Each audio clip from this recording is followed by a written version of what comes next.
মুখ্যমন্ত্রী আসছেন, কি কর্মসূচি আছে যদি একটু জানান।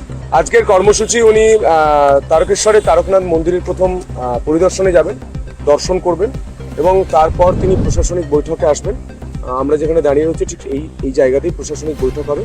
ডিএম এসপি সহ এখানকার পার্শ্ববর্তী হুগলির যারা বিধায়করা রয়েছেন তারা আসছেন, সঙ্গে প্রশাসনিক আধিকারিকরা যারা রয়েছেন তারা রয়েছেন এবং এখান থেকে সরাসরি বেরিয়ে আমাদের একটা মাঠ পরিদর্শনে যাওয়ার বিষয় রয়েছে। ওখানেই প্রধানমন্ত্রী নরেন্দ্র মোদী আসবেন। আপনারা জানেন এই ভূমি পবিত্র ভূমি, এই ভূমি পূর্ণ ভূমি, এই ভূমি থেকেই শ্যামাপ্রসাদ মুখার্জি ডাক দিয়েছিলেন পশ্চিমবঙ্গের এবং ভারত যাতে স্বাধীন হয়। সেই জায়গায় দাঁড়িয়ে পশ্চিমবঙ্গ দিবস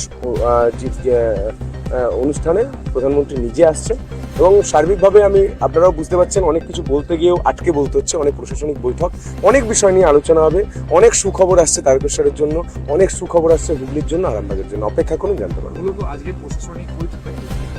প্রশাসনিক বৈঠক বিভিন্ন বিষয় নিয়ে আছে। শ্রাবণী মেলা অবশ্যই আছে, তার সঙ্গে পশ্চিমবঙ্গ দিবস, সেই বিষয় নিয়ে কি আলোচনা হবে, কি বিষয় থাকবে, প্রেক্ষিত থাকবে, সেগুলো নিয়ে আলোচনা হবে। 2017 সালে যখন সেখানে ঘোষণা করেছিলেন পাঞ্জাবের স্বর্ণমন্দিরের আদলে তাকে মন্দিরকে করে তোলা হবে, কিন্তু এখনো পর্যন্ত হয়নি। এটা নিয়ে কোনো ফিরাদ হাকিম বলেছিলেন, তাই হয়নি। তৃণমূল বলেছিল, তাই হয়নি। বিজেপি 370 বলেছিল, করিয়ে দেখেছে। রাম মন্দির বলেছিল, করে দেখিয়েছে। বিজেপি যেটা বলে সেটা করে দেখায়, যেটা বলে সেটা তো করে, আর যেটা না বলে সেটাও করে। আবার আসবে। বলেছিলেন যে এই কাশী বিশ্বনাথ মন্দিরের আদলে তৈরি করা হবে তারকেশ্বর মন্দির, সেই প্রসঙ্গটি আসছে। ধৈর্য ধরুন, সময়ে যারা বলার তারা ঠিক করবে। নমস্কার।